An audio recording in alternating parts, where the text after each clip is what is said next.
This communication was prepared for educational purposes only and should not be construed as investment advice. All opinions or views reflect the judgment of the authors as of the broadcast date and are subject to change without notice. Julius Wealth Advisors, LLC, is a registered investment advisor. Our disclosure brochure, available at advisorinfo.sec.gov or through contacting us, provides further detail about our business, services, and fees. Welcome back to the Big Bo Show. I'm your host, Big Bo, aka Jason Blumstein, CEO and founder of Julius Wealth Advisors, the guy who's here to help you make your money work smarter, not harder, in a relatable, authentic way. Now, unless you've been living under a rock or avoiding the news like your weird cousin at Thanksgiving, you know we've just wrapped up a presidential election that shook things up. Trump's back in the Oval Office, Republicans have the Senate, and they're holding onto the House as well. The question on everyone's mind is, what does all this mean for my money? Don't worry, folks. Big Bo's here to break it all down. Today's episode is packed with juicy insights, a little humor to keep it light, and yes, a bone-nose segment at the end to give you actionable steps. Oh, and we've got a fancy new theme song for that segment as well. I hope you like it. Because while elections come and go, your financial goals don't take a holiday. So grab your coffee, your notebook, or maybe even a stiff drink, because understanding politics and finances can sometimes feel like you need one. So let's get after it.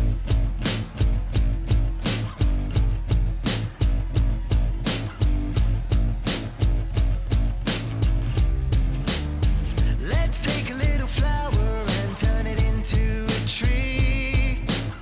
'Cause we're harnessing the power that has been passed down centuries. Life in a game, fortune and fame. You're gonna win over time, you know. It's hard to attain, but you're on your way. You're listening to the Big Bo Show.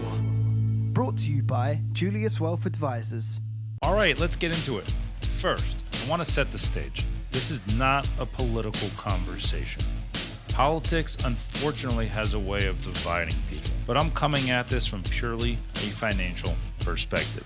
What do the recent elections mean for your money? That's the question we're answering today. As someone with a background in team sports, I know the value of unity. Sports brings people together, no matter their background, and I want this conversation to have the same effect. So, with that stage set, let's kick things off with two topics that can make your eyes glaze over faster than I do after a big plate of Thanksgiving dinner: taxes and inflation. Stick with me, though. These were two core issues in the recent elections, and they're critical to understand. So let's get after it. Remember the 2017 Tax Cut and Jobs Act? That sweeping legislation brought some of the biggest changes to the tax code in decades. It lowered the tax rate across the board, boosted the standard deduction to nearly double, and expanded the child tax credit for families. On the business side, it slashed corporate tax rates from 35% to 21% and created a 20% deduction for pass-through businesses like LLCs and S-Corps. Big moves. Here's the kicker. For state taxes, it's temporarily doubled the exemption limit. Right now, for 2024, the exemption for single filers is about $13.6 million, double that for joint filers. But here's the fine print. All of these changes are set to expire at the end of 2025, cutting those exemptions and those tax cuts away. Now, however, with Trump back in the Oval Office and Republicans controlling the Senate and House, it's highly unlikely that these will expire. In fact, we might even see them expand further. For individuals and businesses, this is an ideal time to reassess your tax strategies and your tax planning. Are you taking full advantage of these opportunities? If not, now's the time to plan. But here's the twist. Trump and the GOP are signaling they replace some of this income loss from the continued tax cuts with tariffs on imports. What does that mean for your wallet? We'll get to that in a moment. But first, let's shift gears to inflation, the financial buzzword that sends shivers down wallets everywhere. One of Trump's cornerstone policies is achieving energy independence, which is often promoted as a way to lower costs. And while it's true, energy impacts everything from plastics to transportation, and we all feel it at the pump, energy prices weren't the main driver of the inflation spike we saw a few years back. So, what was? Let me drop a jaw dropping fact for you. Between 2020 and 2022, the US money supply grew by 40%. That's right. 40% of all dollars in circulation at the end of 2022 were created in just 2 years. Imagine having 10 people bidding on a single pie and then handing each of them an extra $20. That pie's price is going up. It's just simple economics. The real culprit here wasn't energy, but government spending and explosive money creation. So while energy independence is a great policy for stabilizing specific costs, it's not the silver bullet for inflation. The key lies in controlling government spending, and that's where the new Department of Government Efficiency comes in. Or Doge. No, not the meme coin. It's aimed at reducing waste and increasing accountability in government budgets. Sounds promising, right? But here's the reality check. Cutting inefficiencies is a Herculean task. Bureaucracy doesn't just disappear, and entrenched systems aren't quick to change. So while it's an intriguing idea, it's not something I'd bet the farm on just yet. So let's wrap this segment up with tariffs, another hot topic that's making headlines. Tariffs were a big part of Trump's first-term strategy, and they remain relevant today. Many of the tariffs he imposed, like those on Chinese imports and aluminum, are actually still active today under Biden. Think about that for a second. Despite all the political back and forth, even Biden kept them in place. Why? Because they're more than penalties. They're bargaining chips. Tariffs help level the playing field in trade, protect key industries, and even raise revenue to offset tax cuts. And while some people worry Trump's proposal for broader tariffs might create inflation or chaos, I don't buy that narrative. Politicians, especially those aligned with Trump and his policies, want stability and re-election, not chaos. And let's not forget, during Trump's first term, inflation was tame, rising around 2% annually. At the end of the day, tariffs are a tool. Tools that aren't going anywhere anytime soon.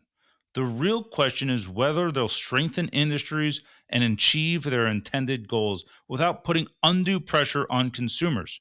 And only time will tell for that. All right, we've covered taxes, inflation, and tariffs. 3 key pieces of the puzzle. Next up, we're diving into interest rates, housing, and stock market volatility. 3 areas where the election results can really shake things up. Grab a refill of your coffee and stretch your legs, because segment 2 are where things get even more interesting. Stick around. Start building wealth by choice, not chance, with Julius Wealth Advisors. At Julius Wealth Advisors, your progress and your gains are our measure of success. Experience personal attention to every detail. We create strong financial plans, use time-tested investment strategies, and offer personal coaching to navigate life's inevitable turns. At Julius Wealth Advisors, we provide clients with a concierge experience in a boutique environment. Join us and let our experts guide you on a collaborative path to financial freedom with sound money management principles. Develop your tailored wealth playbook and help secure your financial future. Start strong with Julius Wealth Advisors. Visit juliuswealthadvisors.com or call 201-408-4644. Email info@juliuswealthadvisors.com. Julius Wealth Advisors, where building wealth is by choice, not chance. All right, folks, welcome back. Let's tackle the double whammy of interest rates and housing. 2 topics that can make or break your wallet faster than I can polish off a double smash burger from Burger Boss on game day. There's a lot to unpack post-election, but I promise to keep it simple, relatable, and maybe a little bit entertaining. So let's dive in. First, let's clear something up. Politicians don't control interest rates. They can talk about the economy all day long, but the Federal Reserve, those folks behind the curtain, steer short-term rates. And here's the kicker. The Fed is independent and should stay that way. Their job is to focus on inflation and employment, not political wins. Now, when it comes to longer-term rates, the 10-year Treasury, which impacts your mortgages, that's a different story. Those rates are set by the open market. Things like growth, inflation, deficits, and perceived risk are the puppet masters here. And let's be real, hoping for pandemic-era low rates again is wishful thinking. Those sub 3% mortgage rates, a unicorn born from an economic crisis, not something we're likely to see again soon. So, what's my take? Mortgage rates aren't dropping significantly from where they are now. Sure, there might be some wiggle room, but that ship has sailed, and it's probably docked in a harbor called reality check. Now, let's talk about housing, which is feeling tighter than my belt after Thanksgiving dinner. Housing affordability is hovering near all-time lows. If mortgage rates aren't dropping, we need one or two things to happen. Real incomes must grow, or home prices need to stabilize to come down. One way to cool prices? Build more houses. It's a classic case of supply and demand. The more homes we have, the more prices cool off. Sounds simple, right? Well, here's the rub. Building more homes isn't just about hammering nails and pouring concrete. It's about cutting through the red tape.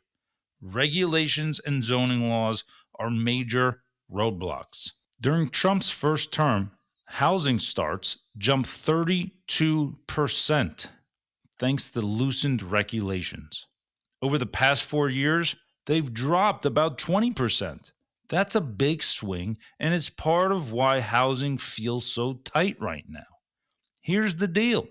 If we want housing affordability to improve, we need more homes on the market. To get there, we've got to make it easier for builders to build.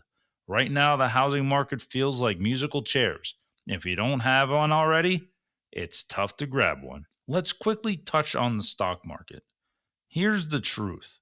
While everyone loves to debate politics, the market couldn't care less who's in the White House.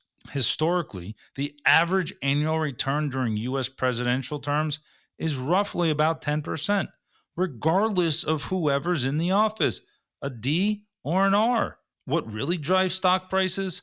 Earnings and valuations. Right now, U.S. valuations are looking full, in my opinion, especially when you compare the earnings yield on the S&P 500 to the 10-year Treasury yield. For stocks to justify current levels or climb higher, we need to see earnings growth broaden beyond large U.S. tech. A more balanced market would help stabilize valuations and help reduce that top-heavy risk. So what's the takeaway? For housing, it's all about increasing supply. Watch for policy changes that can make building easier, because that's where real progress happens.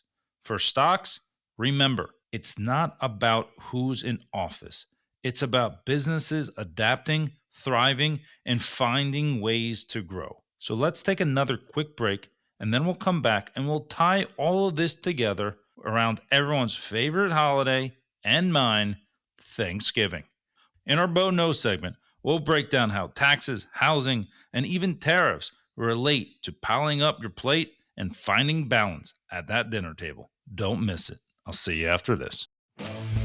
Get your money right. If you got the appetite. Get your money right. If you want to get another insight. When big was setting the score, but there's something that I want to tell you. Bo knows.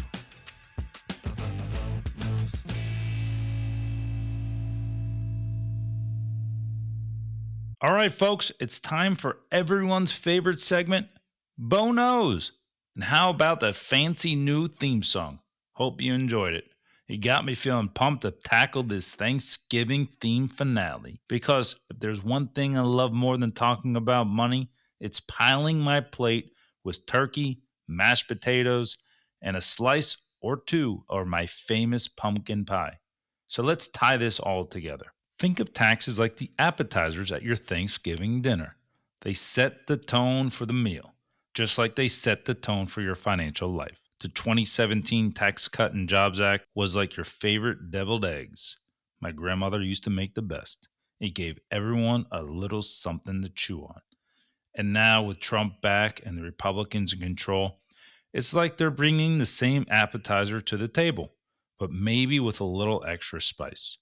The takeaway, plan ahead to enjoy the benefits while they're hot, because you never know when the recipe might change. Inflation? That's the overstuffed plate you regret by the time dessert rolls around. Between 2020 and 2022, it's like someone kept refilling the gravy boat. 40% more money in circulation, chasing the same amount of turkey, stuffing, and sweet potatoes. The result? Prices went up and the plate got heavy. Trump's push for energy independence might take the edge off of one side of the plate, but controlling the gravy, aka government spending, is the real solution. Just like Thanksgiving dinner, balance is key. Tariffs? They're like cranberry sauce. Not everyone's favorite, but they're always there. Tariffs can sweeten the deal on trade and even offset costs like tax cuts. Biden kept most of Trump's tariffs for a reason. They work. While new proposals might spark debate, tariffs aren't about chaos. They're strategic tools to level the playing field and protect industries. Like cranberry sauce, they're not the star of the meal, but they'll play an important role. Interest rates in housing? That's your family drama at the dinner table. The Fed is like the family elder, managing short-term rates, while the market sets the tone for long-term rates, like the 10-year Treasury. And just like your cousin's unsolicited life advice, you can't always predict how it will play out. When it comes to housing, we're dealing with affordability squeeze here, like running out of mashed potatoes before everyone gets a scoop. The solution? Build more homes. During Trump's first term, housing starts jumped 32%, but over the past 4 years, they're down 20%. If we want prices to cool, we need more supply. It's just simple economics. The more mashed potatoes on the table, the less competitive things get. Finally, the stock market, that's dessert, because no matter what happens at dinner, there's always room for pie. Over the long run, the market keeps moving forward. It doesn't matter if there's a D or an R in the White House. Businesses adapt because survival is their incentive. And just like dessert, a well-planned and balanced approach makes all the difference. As you sit down to enjoy your Thanksgiving dinner, remember, planning your financial future is like planning that perfect meal. It's easier when you've got the right team. The political noise may feel overwhelming, but it's just that. Noise. The real work happens in businesses, communities, and in your own planning. If you're feeling unsure about your next steps, give us a call. Julius Wealth Advisors, 201-408-4644. Email us at info@juliuswealth.com or visit www.juliuswealthadvisors.com. Let's create a game plan to help you live the financial life you deserve, one step at a time. Because building wealth is by choice, not chance. Until next time, I'm Big Bo, a.k.a. Jason Blumstein, CEO and founder of Julius Wealth Advisors, wishing you and your family a happy Thanksgiving. And remember, live a life of integrity, obtain as much knowledge as possible, and always live a life that you're passionate about. Until next time, all the best. Thank you for tuning in to the Big Bo Show.